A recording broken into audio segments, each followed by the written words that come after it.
తెలుగు రాష్ట్రాల్లో అతిపెద్ద lift manufacturer లిఫ్ట్స్.com dealership కూడా ఇవ్వబడును.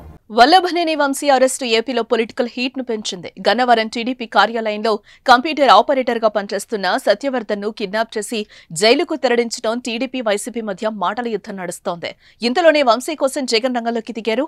వంశీని ములాఖత్లో కలిసేందుకు వైఎస్ఆర్సీపీ అధినేత జగన్ మంగళవారం జైలుకు రానున్నారు. ప్రస్తుతం బెంగళూరులో ఉన్న వైసీపీ అధినేత మంగళవారం బయలుదేరి విజయవాడకొచ్చి వంశీతో మాట్లాడి ధైర్యం చెప్పనున్నారు.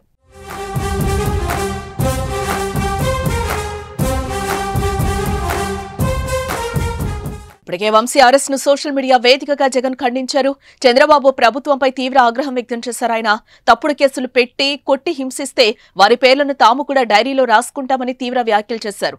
ఇప్పుడిప్పుడు నేరుగా వంశీ కోసం విజయవాడ జగన్ వస్తూ ఉండటం రాజకీయంగా మరింత వేడెక్కనుంది. వంశీతో జగన్ ఏం మాట్లాడనున్నారు, తర్వాత మీడియాతో ఏం చెప్పనున్నారన్నది ఇప్పుడు ఆసక్తి రేపుతోంది.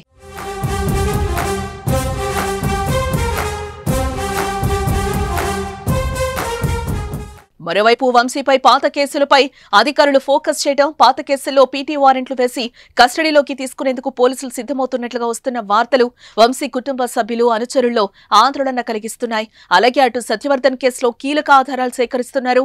హైదరాబాద్ లో వంశీ ఇంటికి సత్యవర్ధన్ వెళ్లిన సీసీ ఫుటేజ్ పోలీసుల చేతికి చిక్కింది. అలాగే వంశీ సెల్ ఫోన్ కోసం కూడా పోలీసులు తీవ్రంగా వెతుకుతున్నారు. హైదరాబాద్ లో ఆయన అరెస్టు చేసే సమయంలో పోలీసులకు ఫోన్ దొరకలేదు. వంశీ వ్యక్తిగత సహాయకుడి ఫోన్ మాత్రమే స్వాధీనం చేసుకుని సీజ్ చేశారు. వంశీ ఫోన్ దొరికితే కేసుకు సంబంధించిన కీలకమైన ఆధారాలు లభించినట్లేనని పోలీసులు భావిస్తున్నారు. హైదరాబాద్ లోని ఇంట్లో పోలీసులు తీవ్రంగా గాలించిన ఫోన్ మాత్రం ఎక్కడా లభించడం లేదు. అటు జైల్లో వంశీ భద్రతపై ఆయన సతీమణి ఆందోళన వ్యక్తం చేస్తున్నారు.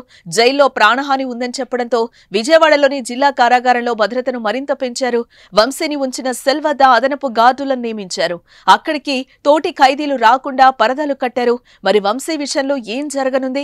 వైసీపీ నాయకులపై కేసులు నమోదవుతూ ఉండడంపై జగన్ యాక్షన్ ప్లాన్ ఏంటి అన్నది చూడాలి.